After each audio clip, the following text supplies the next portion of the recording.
वो जाकर लड़े सरकार से। मुख्यमंत्री कोई भी हो, प्रधानमंत्री मोदी भी हो, तो उसके सामने सीना तान कर खड़े होकर कहे कि मैं भी भारत का शहरी हूं। जुहापुरा में बसने वाले मुसलमान हैं मगर इंसान हैं, इनको इंसानों की बस्ती के तौर पर देखने की जरूरत है और यहां के मसाइल को, डेवलपमेंट को हल किया जाए। यह आवाज आपको सुनाई देगी गुजरात की विधानसभा में। मेरी इस बात को यकीन करिए कि आप में हम में इतनी ताकत नहीं है कि हम किसी पार्टी को सत्ता में आने से रोक सकते हैं, मगर आप और हम में इतनी ताकत है कि हम अपनी इत्तेहाद की ताकत पर अपने पार्टी के नुमाइंदों को विधायक बनाकर गुजरात की विधानसभा में भिजा सकते हैं। मेरे अजीज दोस्तों और बुजुर्गों, भाजपा की सरकार देश में है, गुजरात में है। हम देश के प्रधानमंत्री से जानना चाहते हैं कि देश के प्रधानमंत्री, आपने 2014 में कहा था कि $1 $1 के बराबर हो जाएगा। भारत के प्रधानमंत्री ने कहा था कि $1 $1 के बराबर हो जाएगा। देश के प्रधानमंत्री 8 साल में आज डॉलर 81 रुपीस के बराबर हो गया। $1 81 के बराबर हो गया। देश के प्रधानमंत्री को बताना पड़ेगा कि 5 साल में 25% रुपया गिर चुका है। 25% रुपया गिर चुका है। और आपको जानकर तकलीफ होगी कि रिजर्व बैंक ऑफ इंडिया ने डॉलर को बढ़ने से रोकने के लिए 1 साल में $100 बिलियन उन्होंने खर्चा किए। $100 बिलियन खर्चा करने के बाद भी आज डॉलर 81 रुपीस पर हो चुका है और अनकरीब में $100 हो जाएगा। देश की इकोनॉमी बर्बादी के दहाने पर चले गई। वो म्यूचुअल फंड जो 20,000 करोड़ रुपए महाना म्यूचुअल फंड होता था, आज वो सिर्फ 6,000 करोड़ महीने में हो गया। वो जो स्टॉक मार्केट तो माशाल्लाह पिट रहा है। FIIs जो $40 बिलियन के थे, ये बेचकर पूरे लोग चले गए। देश के प्रधानमंत्री से आप पूछेंगे, देश के प्रधानमंत्री डॉलर 81 हो गया, तो भाजपा वाले बोलेंगे क्या प्रधानमंत्री ने मुगलों को खत्म नहीं कर दिया? जब पूछेंगे नौकरी नहीं है तो बीजेपी वाले बोलेंगे नहीं, इसका जिम्मेदार औरंगजेब है, मोदी कहां है? यानी नौजवानों का मुकद्दर बेरोजगारी हो चुका है। नौजवान को रोजगार नहीं मिलता, मगर भाजपा वाले सिर्फ हिंदू मुस्लिम टेंशन की बात करते हैं।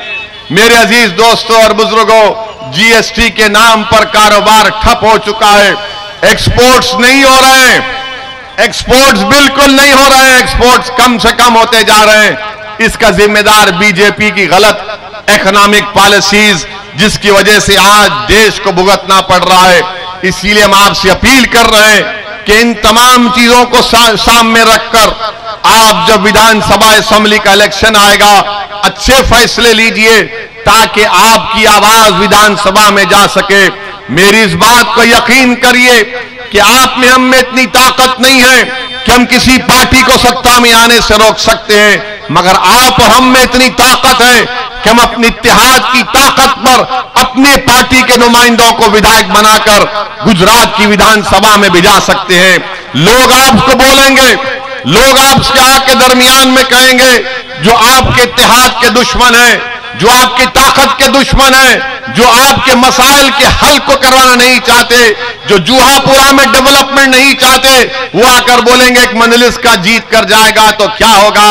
उनसे कह देना कि एक असदुद्दीन ओवैसी ने आकर हमारे दरमियान में खड़े होकर हमसे कहा कि भारत की पार्लियामेंट में मोदी के 306 MP हैं और उन 306 MP के सामने जब मजलिस के 2 दीवानों में से एक आदमी खड़ा हो जाता तो 300 MP पर भारी पड़ जाते हैं भाजपा के। वो मिजाज आपको गुजरात की विधानसभा में मिलेगा इंशाअल्लाह ताला। हम भी गुजरात की विधानसभा में जाएंगे तो गूंगे, अंधे और बहरे बनकर नहीं बैठेंगे कांग्रेसियों की तरह। हम जिंदगी का सबूत देंगे और जिंदगी का सबूत लड़ने से मिलता है, गूंगे अंधे रहने से जिंदगी का सबूत नहीं मिलता। जिंदगी का सबूत इससे मिलता है कि जिसको आप अपना विधायक MP बनाकर भिजाते हैं वो जाकर लड़े सरकार से। मुख्यमंत्री कोई भी हो, प्रधानमंत्री मोदी भी हो, तो उसके सामने सीना तान कर खड़े होकर कहे कि मैं भी भारत का शहरी हूं, जुआपुरा में बसने वाले मुसलमान हैं मगर इंसान हैं, इनको इंसानों की बस्ती के तौर पर देखने की जरूरत है और यहां के मसाइल को, डेवलपमेंट को हल किया जाए। यह आवाज आपको सुनाई देगी गुजरात की विधानसभा में, मगर ये दूसरी पार्टी के लोग आएंगे, वोट लेकर चले जाते हैं, उसके बाद आपके डेवलपमेंट के बारे में कोई बातचीत नहीं करते हैं। तो मेरे अजीज दोस्तों और बुजुर्गों, मजलिस इत्तेहादुल मुस्लिमीन का आप एक मर्तबा साथ दीजिए।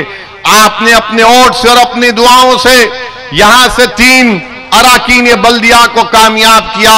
आपने बड़ा सही फैसला लिया, मगर डेवलपमेंट करवाना है जुआपुरा का, इस इलाके का डेवलपमेंट करवाना है। इसीलिए आपसे अपील कर रहा हूं कि एक वोट का सही इस्तेमाल करिए।